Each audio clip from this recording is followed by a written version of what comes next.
Баршаңызға қайырлы күн, құрметті менің оқырмандарым. Біз бүгін қысқа лечо салатын жасайтын боламыз. Бұл өте дәмді салат, барлықтарыңыз білесіздер. Бұл салатқа бізге қызыл, осындай етті 5 килограмм болгар бұрышы керек болады. Болгар бұрышын таңдап, сондай дәмдісінен, осындай тірі-тірісінен алғандарыңыз дұрыс. Және 1,5 килограмм қызанақ, 100 грамм ащы бұрыш керек болады. Сонымен қатар 1 пучок укроп, 1 пучок петрушка, 200 грамм сарымсақ, және 3 ас қасық тұз, 3 ас қасық қант, 2 ас қасық уксус, 200 грамм сұйық майымыз керек болады. Және осы жерде біз жаңағы қызанағымызды жақсылап ет тартқыштан не болмаса блендердан өткізіп аламыз.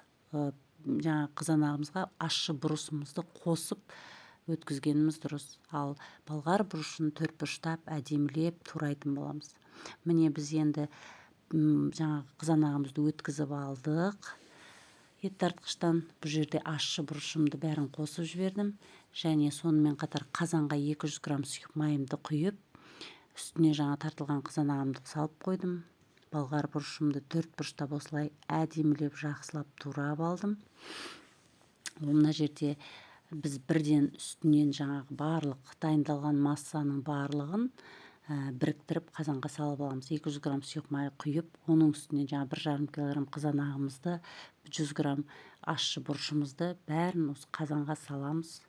Осы дайын болған жаңағы массаларымыздың барлығын біріктіреміз. Және 200 грамм сарымсағымызды 20-25 минут пісіріп алғаннан кейін ғана қосатын боламыз. Одан кейін 5 минут жаңағы укроп, зелендарымыз салып пісіретін боламыз. Бұны қазір өзім ретімен айтатын болам сіздерге. Жалпы бір айтып өтейін дедім. Қазір енді міне қазанға барлық жаңа туралған массаның бәрін түгел араластырып салып қойдым. Бірінші май, жаңағы айтып өткендей қызанақ, оның үстінен жаңа ащы бұрышымыз араласып тұр қызанаққа. Сонымен қатар тәтті бұрышымызды, тұзымызды, қантымызды бәрін мына жерге салып араластырып алдық. Енді осы барлық араластырған массаны 20-25 минут жаңағы қайнағаннан кейін барып қатты отты қойып қайнатамыз. Одан кейін 20-25 минут тоқтыратын боламыз. Міне сонымен 20-25 минут пісіріп алдық. Әп-әдемі болып не пісіп жатыр. Мен 20-25 минуттан кейін сарымсағымды бірден салдым. Сарымсағымды 10 минуттай қайнаттым. Енді осы 10 минут қайнағаннан кейін осының үстінен қазір көктаттарымызды, яғни зелендарымызды саламыз. Осы зелендарымызды салып, жаңа айттым ғой, 1 пучок укроп, 1 пучок петрушка деп. Осы зеленімізді салып, жақсылап араластырып, бұны да біз 5 минут қайнататын боламыз. Қараңыздар, қандай әп-әдемі тірі-тірі болып пісіп жатыр. Сарымсақты міне осылай тураған маған ұнайды. Өзі сондай әдемі болып көрінеді. Осылай алып турағандарыңыз дұрыс. Зеленді осылай 5 минут қайнатамыз. Жалпы осы ең бастапқы кезінде, қайнаған кезде ғана қатты от болады. Одан кейінгі мына қайнату барысы бәрі баяу отта болады. Баяу отта осылай бұқтырап отырамыз. Бұқтырап отырып, міне уже зеленімізді қайнатып пісіріп алдық. Пісіргенден 5 минут қой, 5 минут ұстап алдық. Енді міне осы дайын болған жаңағы массаның үстінен, салатымыздың үстінен 2 ас қасық уксусымызды, сірке суымызды құйып араластырамыз.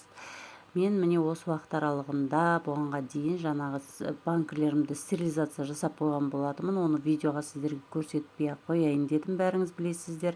Крышкаларым қайнап жатыр. Енді міне осы дайын болған лечо салатын бірден ыстық күйінде банкілерімізге құйып, бәрін бірден жауып дайындап аламыз. Міне сонымен біздің лечо салатымыз дайын болды десек те болады. Қазір міне банкілерге құям, сіздерге соны көрсететін болам дайынды. Мінекей біз банкілерге құйып бәрін дайындап алдық. Барлығы 6 литр шықты. Өте дәмді, өте жаңағыдай езіліп кеткен жоқ, тірі болып, сондай керемет болып пісті. Жасап көріңіздер. Бұл рецепт бойынша біз жылда бәрі осы жасап жейміз. Өте дәмді болып шығады.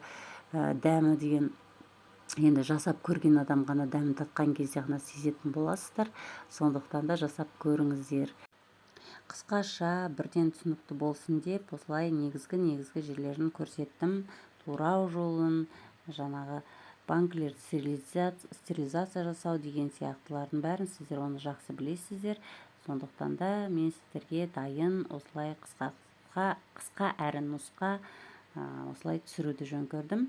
Егер де сұрақтарыңыз болса, комментарийға жазып, және ұнаса лайк басып, каналыма тіркеліп кетсеңіздер болады. Рахмет тыңдағандарыңызға.